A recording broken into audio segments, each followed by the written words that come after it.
You've probably seen the new meme circulating around the internet with 2022 spelled as the year 2020 and 2 like it's the sequel to 2020.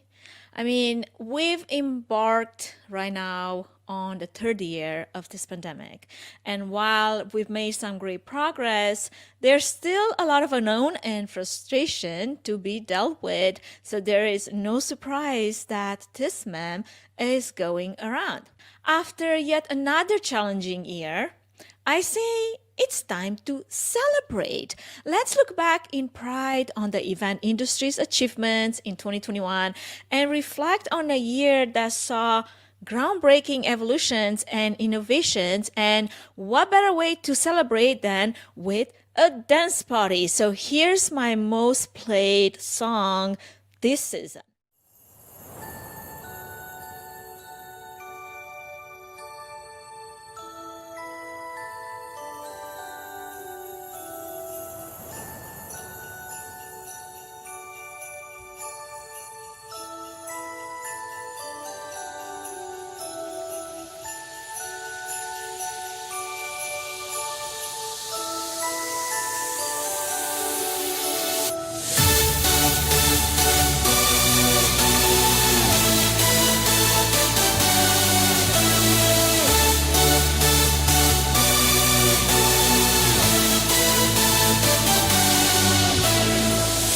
Have you been naughty or nice?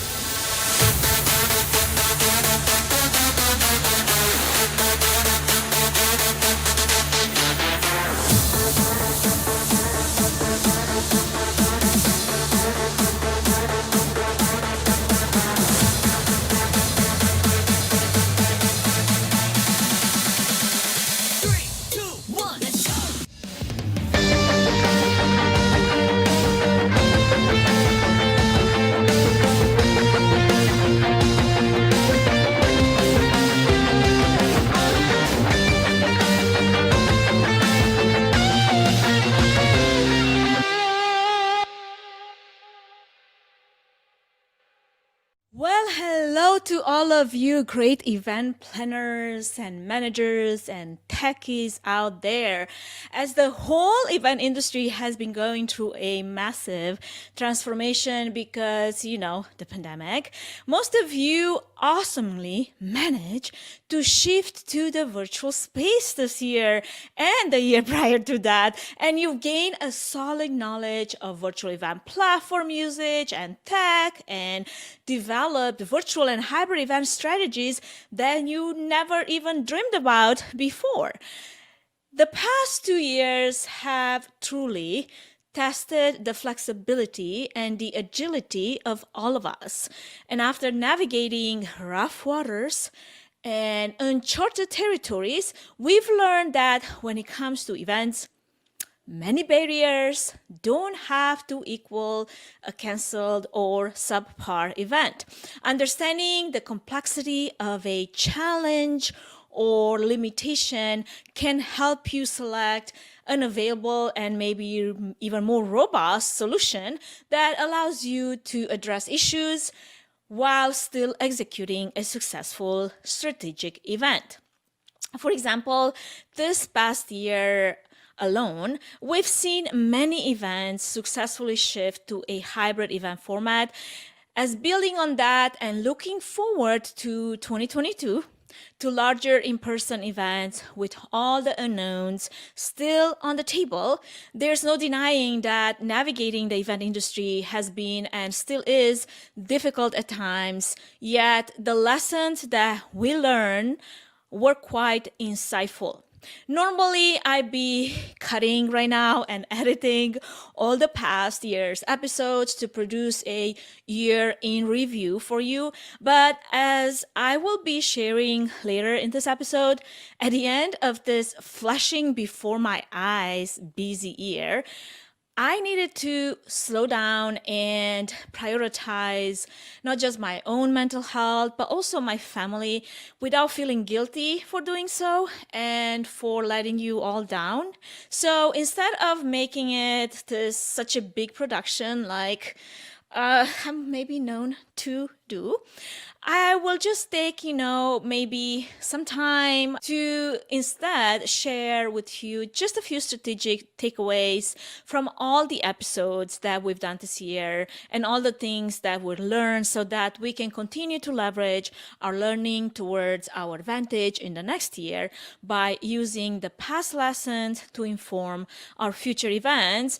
And that would actually maybe save me many hours of editing. So I hope that you'll still enjoy today's episode. Here's one thing at the end of 2021 that I wanted to highlight. Burnout is real. So allow for some rest. I mean, avoiding burning the candle at both ends in the beginning and the execution stages is something that is one of the first lessons that we should take away with after this year, because the past year has been quite stressful for a lot of us. Maintaining this work-life balance has been integral to our overall healthy lifestyle. However, it's not something that's so easy to be done unless you're like a master of it, which I'm not. So I'll be touching a little bit on this later in the episode, as you've guessed, had my own personal struggles with this one topic. But when you plan an event, you do have to also keep in mind the attendee burnout, because that's something that is less talked about. Events, whether in person, virtual, or hybrid, can be overstimulating in so many ways. And if you have not attended an in-person event for a while, when you go back to in-person, you'll realize how tiring that can be. And that threatens your experience, your event experience. We've seen this pitfall pop up in an effort to deliver bigger and better experiences right after a pause of having in-person events. In the new year, try to consider allocating maybe some downtime for your attendees. Incorporate some time in which they have some free time, or maybe some social time, or some activities, maybe even like a stretch or a dance, body movement party. I'm all up for that. Any other activities that allow the mind and the body to take a breath and stretch and be free. You need a break, and so does everyone else. The second takeaway of 2021, I would think it to be, don't forget the things that you've learned so far. Use the tips and the knowledge and the data that you've gathered from the past few events that you've done and you've hosted and you put so much effort into to help improve for the next, go round. This year, our key findings, especially as it relates to hybrid events, are to leverage varied methods of engagement opportunities to stick with the short form content that is easy to digest and allow for flexibility. Budget for partners that can meet all your event needs, not just some of the needs. In other words, don't just select a provider that can solely provide you the services based on your budget. Leave some room to find an event production partner, someone that can truly fit your event needs, especially if you want to have the ability to quickly pivot and go in between event formats, which means that provider has to have the ability to understand each format really good, but also the technology behind it to support that pivot. Also, build some time into your event schedule, especially when it comes to the hybrid event schedule. This past year has been proven that people love having time and options. So let your attendees choose how they participate and they interact and they communicate, and even how they register with your event. Be sure that those activities and the presentations and the lectures are not scheduled back to back to back, and have a little bit of buffer built in. I've seen this play out not very good in a hybrid event conference that I've helped with this past year, and the organizer were just wanting to pack all this content and all these keynote speakers one after another without realizing how that will impact the audience experience. Because again, we just came from a time of no events, and now we're going back to events. Let's provide everything that we've missed so far. Well, that's not really the best strategy. You want to enable your attendees to absorb what they have heard. And the only way you can do that is if you have a little bit of break in between your sessions, so you can, ruminate on some of the things that you've just heard, and you can gather yourself. And maybe even if you have to move physically between locations, you have time to do so. You can't be in two places at once. Duh.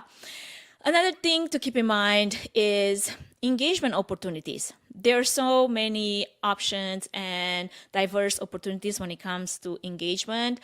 And you have to keep in mind that also means different things for different people.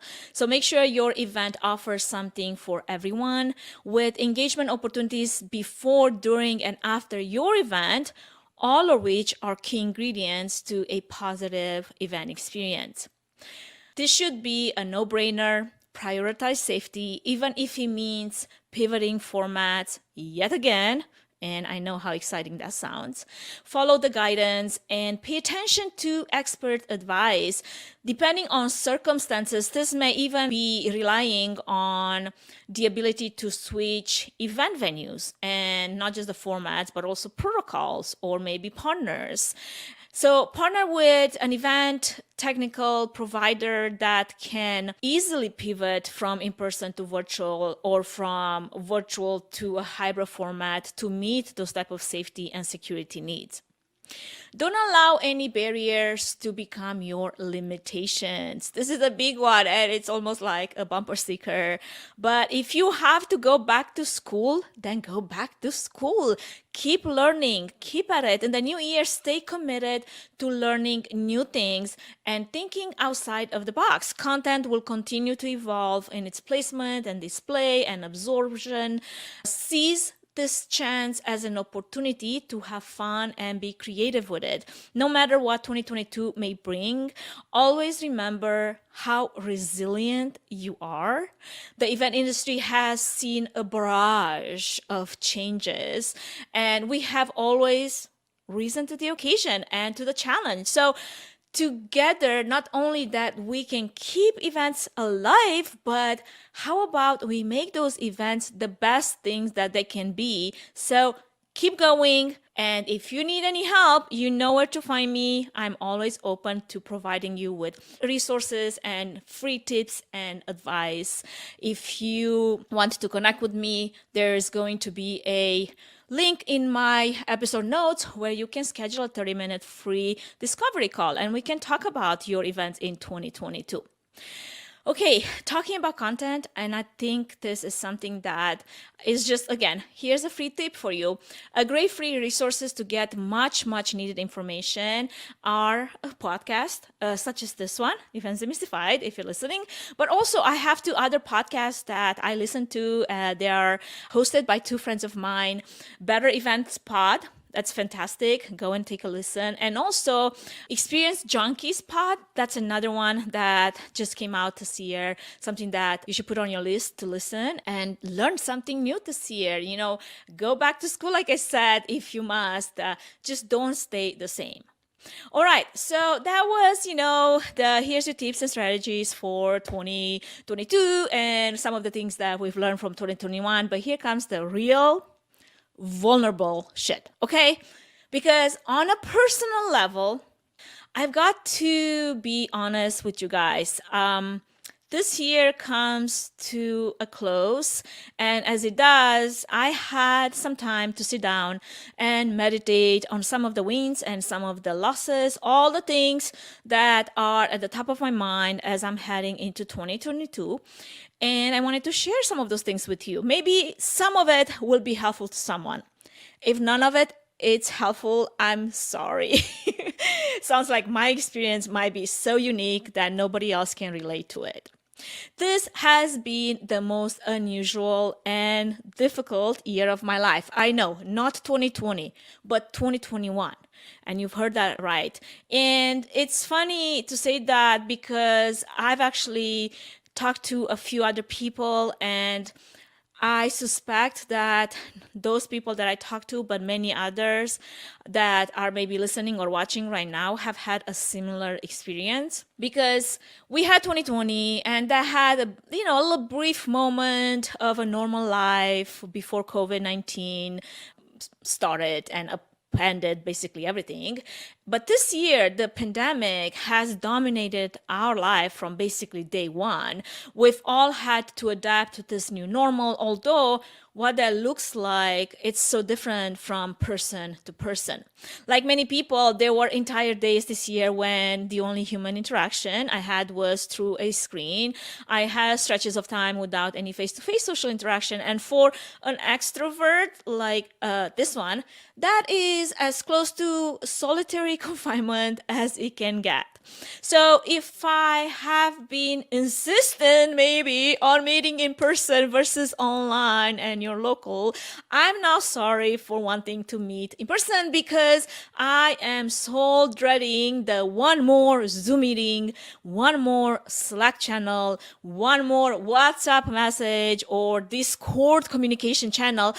I've also been extremely intentional in, my networking efforts and in the safety of it all. And that has showed in, my ability to double some of my connections this year, which has been fantastic.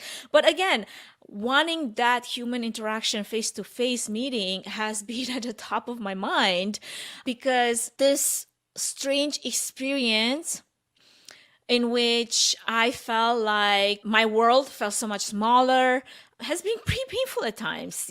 My saving mental grace, to be honest, has been Jesus, but also embarking on this very rigorous fitness routine with the set of a new personal fitness goal. And I'm gonna say it out loud right now so that you guys can keep me accountable for it. But I'm looking forward to compete in a bodybuilding competition in 2022, end of 2022. That is a total bucket listing. So I'm a little, kind of single-minded, focused on that, as you can imagine, but not at the expense of doing things such as building my business or providing you with great content for this podcast.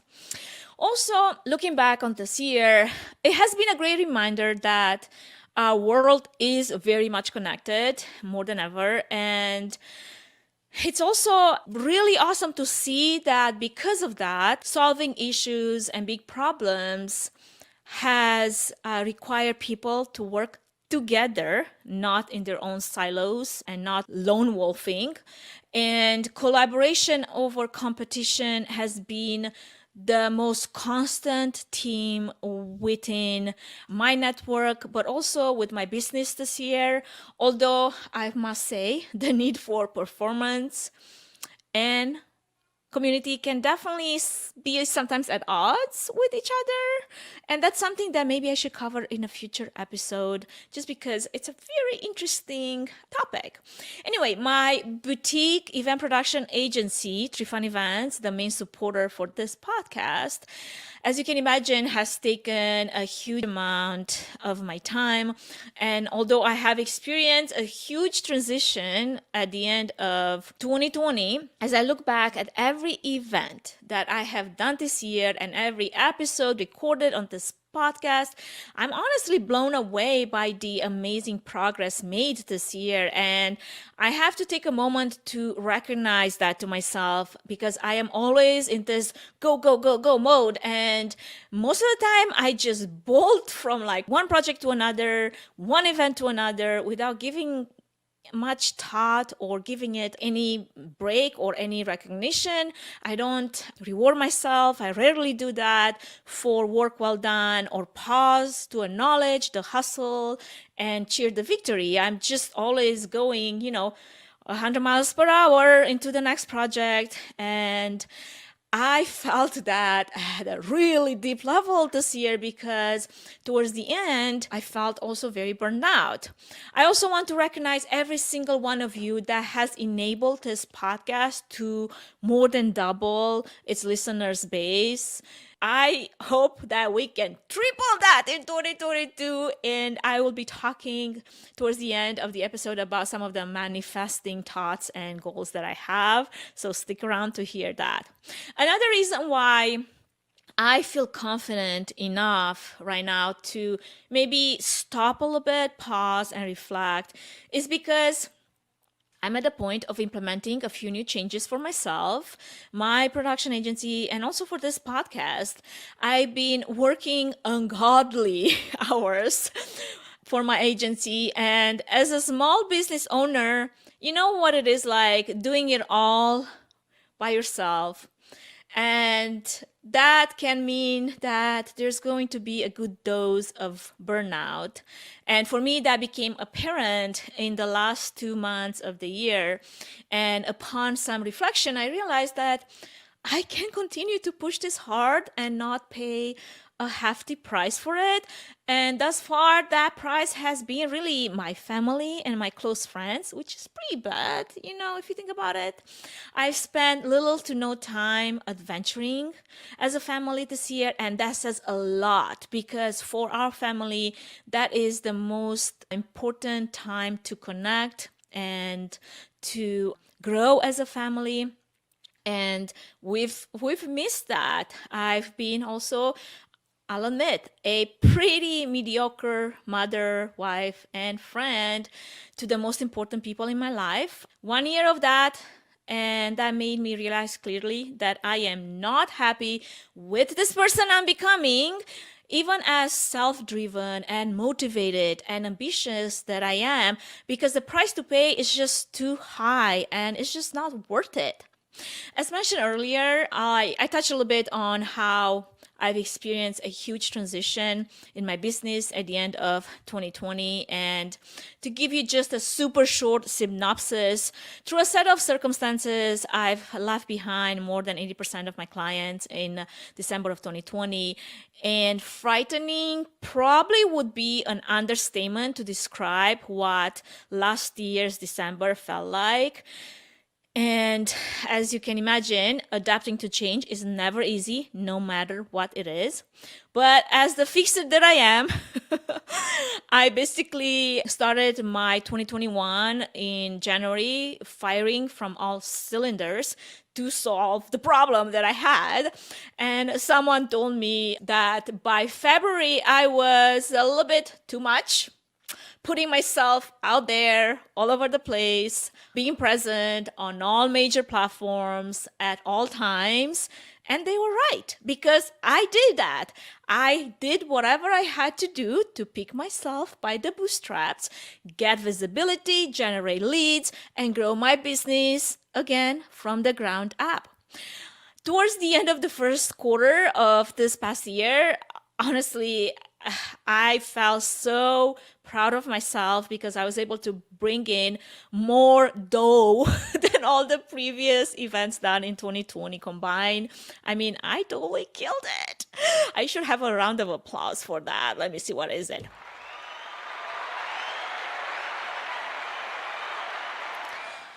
But I've also kind of sort of killed myself in the process too.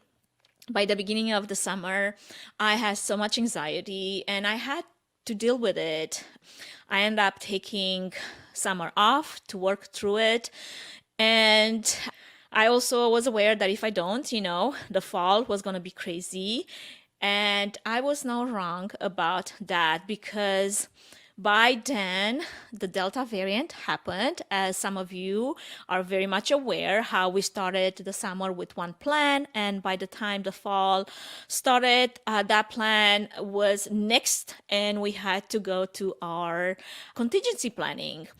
And fall ended up not looking as promising as I was expecting. And I had to crank up the hustle again. So by the end of November, I was so burned out and so done Thank goodness for IMAX. And if you don't know what IMAX is, it's this global event professional conference. It was more local national this year because not everyone was able to fly from all over outside of US, but there was a lot of people still that were able to meet in person, vaccinated and tested, and all the safety procedures taken into account. And I literally, made the decision to go 2 days before the conference started. But it was also the best decision ever because getting out of my cave for a change, I became inspired again. And I got to socialize with many industry veterans, sharing some of the war stories of the pandemic of the past 2 years, making new connections, and just having fun, which really brought me back to life. Obviously I'm an extrovert, so I breathe the energy that the people around me provide. So I had such a great time. I got to meet so many people that I knew from just virtual interactions and online interactions, but I never actually met in person. But it also brought the reflection about how I tend to be falling into the same workaholic patterns, burning the candle at both ends because I give it all. I'm 150% all in when I pursue something, and I don't give up until it's finished. I know it's a crazy mindset, okay? But it has also served me so well over the years. I know it has its own downsides, and one of them is this mental exhaustion. And lately, I've become even more aware of how much it can impact my creativity when I leave myself no space for rest, for rumination, and for reflection. I've also spent some time thinking about the things that make me happy when I do them, and what are the soul crushing things that I do because I have to, but I don't really enjoy them, and it takes my focus away from the things that matter and are worth pursuing.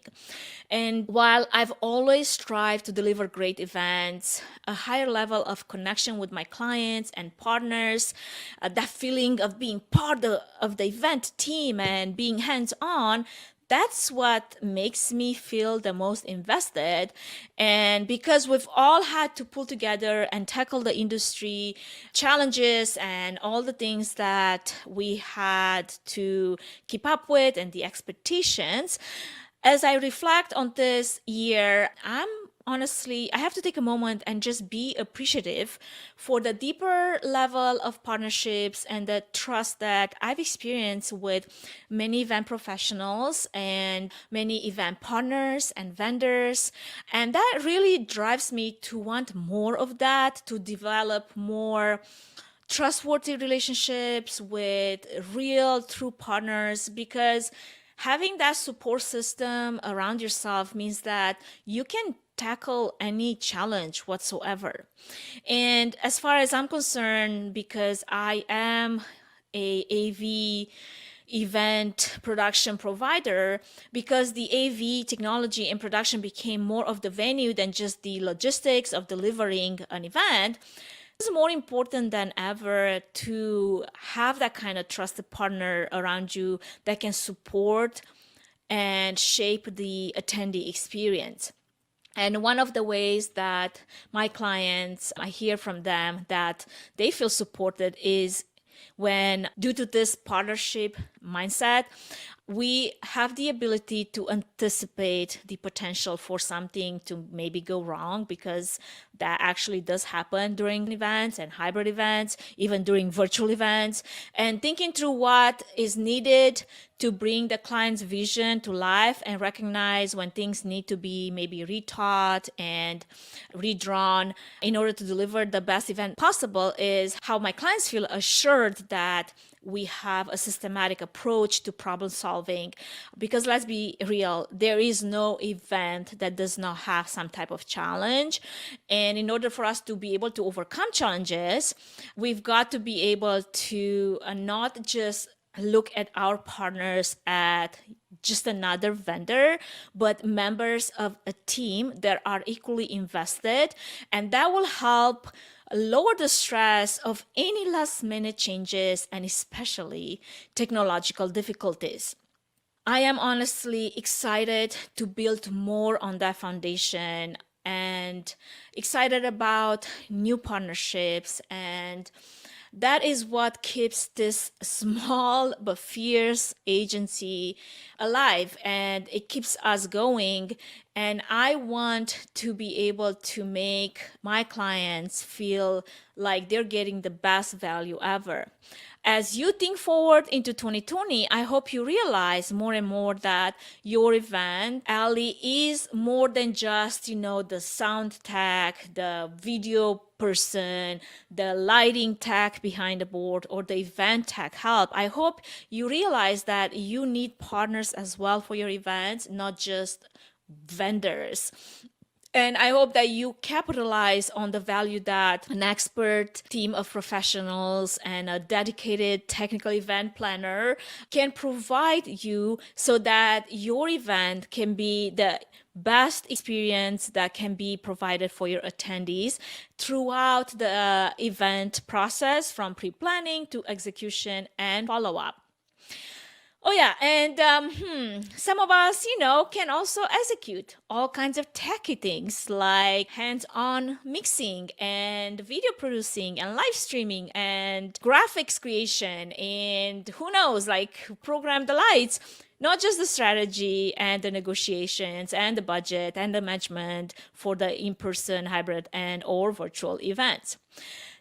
Okay, so all of that to say is that I've shared a lot, but this next beat is something that is taking me totally out of my comfort zone.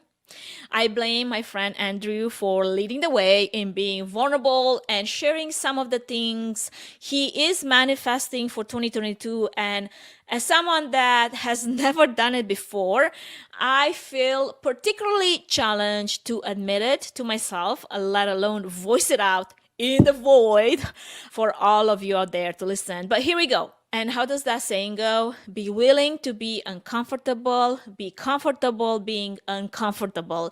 It may get tough, but it's a small price to pay for living your dreams. So here are some of the things that I am manifesting for 2022. This podcast will grow to 10,000 loyal listeners with over 1,000 monthly downloads. This growth will generate 2 to 3 new leads every month for this woman-owned AV production agency that will lead in turn into some fantastic events. Grow our list of trusted AV partners to include global ones, not just national, to support us in producing memorable and successful events beyond what we've done so far before. And as a woman in AV productions, I want to be more strategic in using my voice confidently, which will bring more speaking opportunities from speaking not just the podcast that I've spoken so far, but I'm looking into speaking to 50 more in 2022. And from there, take it to, some local and national stages, be that virtual or in person. And I have a few, more personal goals, but here's the thing. For each one of these goals mentioned, I'm also actively doing something about it. And that means developing some of the necessary skills to meet each one of them. Because while I have faith and I pray that I will connect and meet the right people to help me fulfill these goals. Because again, neither I nor you can do everything by yourself. As my friend mentioned, goals do require a group effort. And I totally want to also be courageous enough to come before you and honestly tell you what I need. And if you have the ability to help in any way, or even maybe introduce me to the right people, someone in your network who can help me in some way or another reach one of these goals. And if you believe in me enough to be willing to do so, I promise to do everything in my power to do the same in return for you to reach your own goals. I know this might sound like crazy talk, But I wholeheartedly believe that only together can we be successful and achieve acceleration and elevation in whatever we're passionate about, whatever pursuit that we have. I will fight with every fiber of my being the scarcity, small town mindset that plagues our industry and our local event communities, even if that leaves me alone in this pursuit. But I know I'm not alone. I know there's a lot of you out there that believe the same way as I do. And I can't wait to see what you're working on in 2022 and how I can come along to support you. Okay, another change coming in 2022 is the kickoff of a brand new mini series that I would like to call the Rant series, where basically I go off the cuff and say it as it is. Anyone knowing me knows that that's not hard. I want to be able to tackle anything and everything in the production, technology, and event industry at large that not a lot of people are willing to talk about. The Rent series is going to be short and spicy. Will come out twice a month in between the more tamed interview style episodes where entrepreneurs, event professionals, influencers, and event industry leaders from our event community share their personal and professional expertise with our audience. So stay tuned for our first Rant series episode to air in mid-January. Thank you so much for spending part of your 2021 with me. And here's my wish for you on this gorgeous last day of 2021. May your 2022 be blessed with much health, wealth, joy, peace, purpose, belonging, and paved with many successes. A new year means a new chapter, and so I hope this year becomes the most incredible part of your story. Let it be your best year yet. Happy New Year, friends. See you next year.